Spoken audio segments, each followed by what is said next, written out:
saying. It's just, what the heck is a crab rangoon anyway? Okay. It's crab, cream cheese, and a wonton fried. Yeah, but how does it come to be? You know, they conducted a survey through Twitter. Everyone hates it, basically. Forget what it is, and all these people love and order crab rangoon from their local takeouts, and all these places crab rangoon is essentially the same dish. Other restaurants are formally associated with another in any way, yet the dish is consistent. So what happened? One thing to get out of the way is that crab rangoon is not inauthentic, and you should not be embarrassed to order it. American Chinese food is its own cuisine with its own staples and a reasonably long and fascinating history. There's a fundamental problem with the concept of authenticity in food, because cuisine is constantly mutating and adapting to new ingredients, new people, new techniques, and new ideas. Mexican food would be completely different without the influence of the Spanish and Arab immigrants and colonists. The tomato is not native to Italy. The chili pepper is not native to Thailand. There are old dishes and there are newer dishes, and that can be an interesting distinction. And there is tasty food and lousy food. But using some concept of authenticity alone as a criteria is a flawed approach. I agree with that completely. Yep. That's fucking awesome.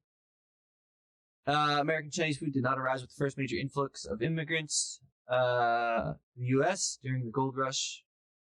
These people cooked Chinese food for other Chinese people. By the end of the 19th century, other Americans had begun to discover Chinese food, which was found in the various Chinatowns that had sprouted up. But American Chinese food as a distinct cuisine was born thanks to a loophole in the racist laws aimed to keep Chinese immigrants out of, or at least marginalized, in the United States. Of course it was. Of course it was. So those exclusionary laws allowed certain kinds of merchant visas to let Chinese Americans find workers who wanted to emigrate from China. In 1915, a court decided that restaurant owners qualified for those merchant visas, and the number of Chinese restaurants immediately ballooned. One economist estimated that the number of them quadrupled between 1910 and 1920. The restaurant was one of the few ways Chinese Americans could own a business, and they began to blossom outside of Chinese enclaves. Chinese food was the first Asian cuisine to take hold in the U.S. It was unlike the more Eurocentric restaurant scene at the time, and that made it exciting. And this is where it begins to evolve. A period of experimentation. Get to the crab rangoon already, story. I know, but this is such a good article. When American Chinese restaurants, many of which were fancy date night places, began trying a whole bunch of stuff to see what stuck. Sometimes they modified old dishes, blah, blah, blah. 1950s, 1960s, modern America. The hors d'oeuvre.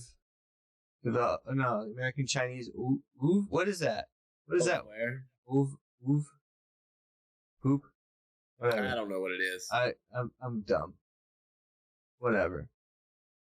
I don't know. Whatever. Yeah, okay. We'll move on. Especially proven hits and stuff. Blah, blah, blah, blah, blah, blah, blah, blah, blah, blah, blah, blah, blah, blah, blah. Here we go. Right here. Here we go. Crab rangoon has its roots in another quintessentially American cuisine. In the 1940s, thanks to returning World War II veterans, the country began a decades-long obsession with the aquamarine hues and tropical vibes of tiki bars.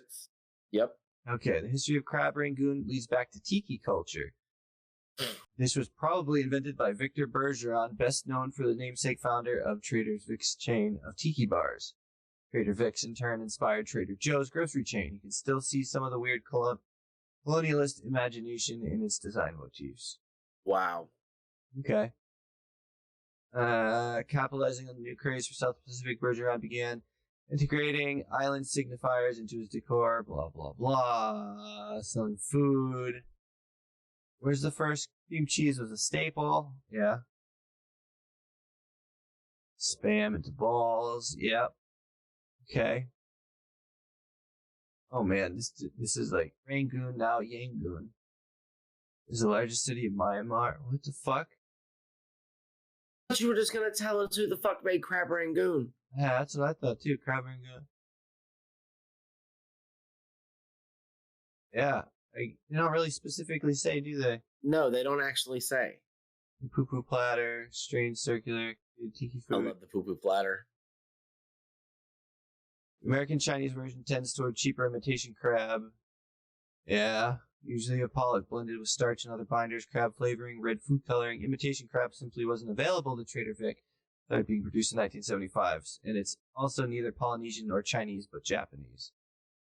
American Chinese crab rangoon is a 1940s crab and cream cheese dip stuffed into a wonton and deep fried. A pure distillation of tiki fusion weirdness. And they go on to say it's a preposterous dish. Yep, but it's delicious. Noun, the body or work of Absolutely delicious. Oeuvre? It's oeuvre. Oeuvre. Oeuvre, noun, the body work of a painter, composer, or author. Okay. I don't know if we pronounce all those letters.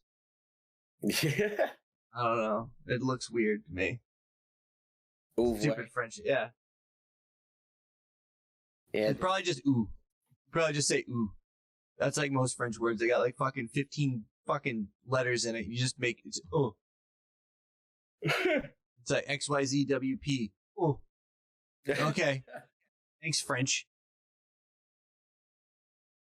Dickheads.